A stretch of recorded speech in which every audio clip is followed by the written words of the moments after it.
जय श्री राम दोस्तों, सनातन good luck channel पर आप सभी का स्वागत है। आज के इस वीडियो में हम जानेंगे माघ मासिक शिवरात्रि के बारे में। तो ऐसी मान्यता है कि जो भी व्यक्ति मासिक शिवरात्रि का व्रत रखते हैं, भोलेनाथ उन्हें सुयोग्य वर और कन्या देते हैं। और जो भी विवाहित है, यदि वह इस व्रत को करते हैं तो उन्हें जो है सुखी दाम्पत्य जीवन मिलता है, संतान की प्राप्ति होती है, घर में सुख समृद्धि आती है और सारे विधि विधान से सारी चीज़ों का पालन करने पर सारी मनोकामनाएं भी भोलेनाथ पूर्ण करते हैं। तो यह जो मासिक शिवरात्रि होती है, यह हर महीने के कृष्ण पक्ष की चतुर्दशी तिथि को मनाई जाती है। और जब फागुन महीने के कृष्ण पक्ष की चतुर्दशी तिथि आती है तो उसे महाशिवरात्रि कहते हैं, जिसके बारे में शायद आप सभी को मालूम होगा। तो जो भी लोग नया व्रत उठाना चाहते हैं उन्हें महाशिवरात्रि से उठानी चाहिए। तो महाशिवरात्रि के दिन पहला व्रत रखिए, उसके बाद हर महीने की कृष्ण पक्ष की चतुर्दशी तिथि को आपको मासिक शिवरात्रि का व्रत रखना चाहिए।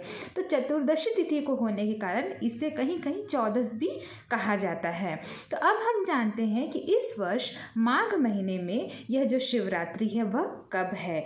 तो इस वर्ष जो है इसकी शुरुआत हो रही है माघ महीने में 8 फरवरी को। 8 फरवरी की सुबह 11:17 से इसकी शुरुआत हो रही है और इसकी तिथि का समापन होगा अगले दिन यानी कि 9 फरवरी की सुबह 8:02 पर।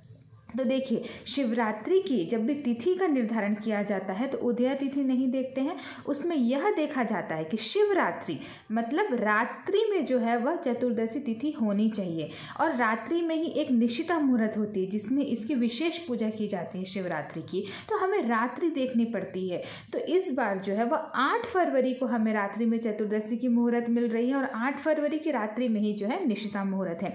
तो इसलिए माघ की मासिक शिवरात्रि 8 फरवरी 2024 दिन गुरुवार को मनाई जाएगी। अब बात करते हैं निशिता मुहूर्त कितने बजे की है। तो निशिता मुहूर्त आपको 8 फरवरी की रात्रि मिलेगी 12:11 से आपको मिलेगी 1:03 तक। तो इस समय में ही जो आपको है निशिता मुहूर्त की पूजा करनी है। अब हम जानते हैं कि यह जो होती है मासिक शिवरात्रि, तो इसकी जो है पूजन विधि क्या होती है, कैसे व्रत रखना चाहिए और क्या पारण के नियम है, सारी जानकारी आपको इस वीडियो में आज मिल जाएंगी। तो हम जब मासिक शिवरात्रि की जब बात कर रहे हैं तो मासिक शिवरात्रि में आपको कैसे व्रत रखना है कि आपको जो है सुबह उठ करके ब्रह्म मुहूर्त में उठ करके स्नान आदि कर लेना है। उसके बाद आपको व्रत का संकल्प लेना है। तो व्रत का संकल्प आप कैसे लेंगे, उसके लिए आप जो है अपने हाथ में ऐसे जल और पुष्प लीजिए। उसके बाद आप अपने मन में अंतर्ध्यान भोलेनाथ को याद कीजिए और ये कहिए कि हे भोलेनाथ, आज मैं जो है मासिक शिवरात्रि का व्रत करने जा रहा हूँ या करने जा रही हूँ, तो हमारे व्रत को जो है सफल बनाइए, हमें इस व्रत का पालन करने की शक्ति दीजिए और जो भी यदि कुछ त्रुटियाँ हो जाए तो हमें माफ़ कीजिएगा। तो ऐसा करके आप जो है व्रत का संकल्प लीजिए। उसके बाद आपको जो है एक दीपक जलाना है। मैंने कहा है जब भी दीपक हम जलाते हैं तो उसे हमें पूजा से पहले जलाना है, क्योंकि जो दीपक होती है वही हमारे जो है पूजा की साक्षी होती है, क्योंकि वो अग्नि है। अग्नि हमेशा जो है हमारे पूजा की साक्षी होती है। तो हमें जो पहले दीपक जलाना है, फिर हमको भगवान की पूजा जो है करनी है। अब देखिए, क्योंकि यह मासिक शिवरात्रि है, शिवरात्रि के व्रत में जो है भोलेनाथ के शिवलिंग का अभिषेक करना अत्यंत आवश्यक है। तो जनरली लोगों के घर पे शिवलिंग नहीं होता है, तो इसलिए आप उस दिन ज़रूर से मंदिर जाइए। तो मंदिर जाने के बाद आपको क्या करना है, शिवलिंग का अभिषेक करना है। तो शिवलिंग का अभिषेक करने के लिए आप क्या क्या चीज़ें लेंगे, आप जल लीजिए, गंगा जल लीजिए, दूध लीजिए, दही लीजिए, शहद लीजिए, शुद्ध घी लीजिए। तो इन सारी चीज़ों से आप जो है शिवलिंग का अभिषेक कर सकते हैं।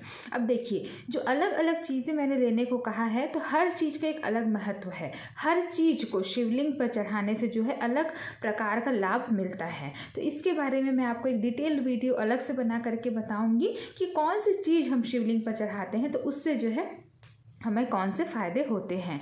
तो ऐसा करने के पश्चात आपको क्या करना है, शिवलिंग का अभिषेक आपने कर लिया, तो अभिषेक करने के बाद आपको जो है चंदन लगाना है शिवलिंग पर। चंदन लगाने के बाद आप जो है धतूरा, बेलपत्र, भांग, पुष्प, ये सारी जो चीज़ें हैं ये आप ज़रूर से शिवलिंग में चढ़ाइएगा।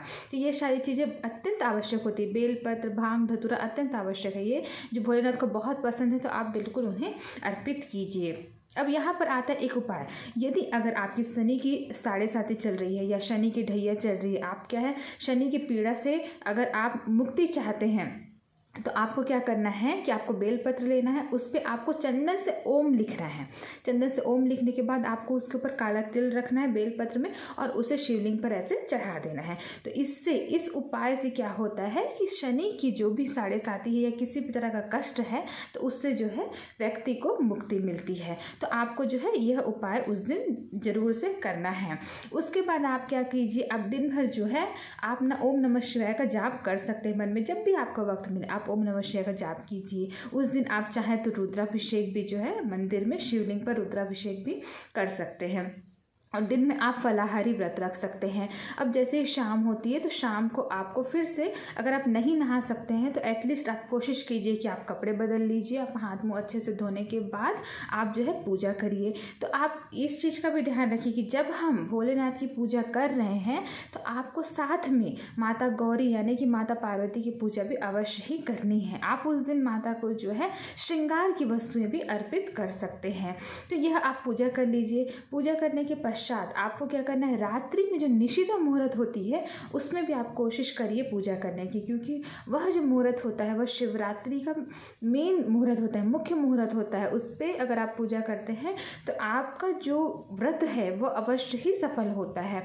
तो निशिता मुहूर्त जैसे मैंने बताया वह है 12:11 से। तो उस वक्त आपको निशिता मुहूर्त में जो है आपको पूजा करनी है। तो निशिता मुहूर्त में क्या करते हैं, आप जल में कुश और ध्रुवा जो होते हैं वो आप ले करके जो है उससे आप अभिषेक कर सकते हैं। और उसके पश्चात आप जो है जो पंचाक्षरी मंत्र होता है शिव जी का, उसका आप जो है कम से कम 11 माला जाप कर सकते हैं। तो ऐसा करने से जो राहु केतु होते हैं वह जो है शांत होते हैं। आपकी कुंडली में जो राहु केतु हैं वह जो है शांत होते हैं। ऐसे आप जो है पूजा अर्चना कर सकते हैं। उसके पश्चात आप भगवान का ध्यान करिए और उनसे कहिए कि वह आपका जो व्रत है उसे स्वीकार करें, आपकी गलतियों के लिए वो आपको क्षमा करें, क्षमा याचना कीजिए। और उसके पश्चात अगले दिन सुबह जो है आपको इसका पालन करना है। तो अगले दिन सुबह भी आप क्या करेंगे, आप नहाने के पश्चात आप एक बार पूजा करेंगे। पूजा और आप जब भी करते हैं तो उसके बाद जो है आप आरती ज़रूर से कीजिए। शिव जी की पूजा करें, शिव जी की आरती करिए। दिन भर आप कोशिश कीजिए कि आप शिव चालीसा या जो शिव पुराण है आप जो है उसका पाठ कर सकिए। तो ऐसा करने के पश्चात अगले दिन जो है आप है ना व्रत का जो है पारण कर सकते हैं। तो यह थी संपूर्ण जानकारी जो है मासिक शिवरात्रि के बारे में, इस माघ महीने की मासिक शिवरात्रि के बारे में। तो आशा करती हूँ कि आपको यह वीडियो पसंद आई होगी, आपको थोड़ा भी इससे नॉलेज मिला होगा। यदि आपको यह वीडियो पसंद आई है तो प्लीज़ इसे लाइक कीजिए एंड प्लीज़ मेरे चैनल को सब्सक्राइब कीजिए, क्योंकि अगर आप सब्सक्राइब करेंगे तभी मुझे पता चलेगा कि जो मेरे वीडियोज़ हैं वो आपके लिए थोड़े भी हेल्पफुल हैं। तो ऐसे ही हमारे धर्म से रिलेटेड और वीडियोस मैं आपके लिए लेकर के आऊँगी। तब तक के लिए जय श्री राम।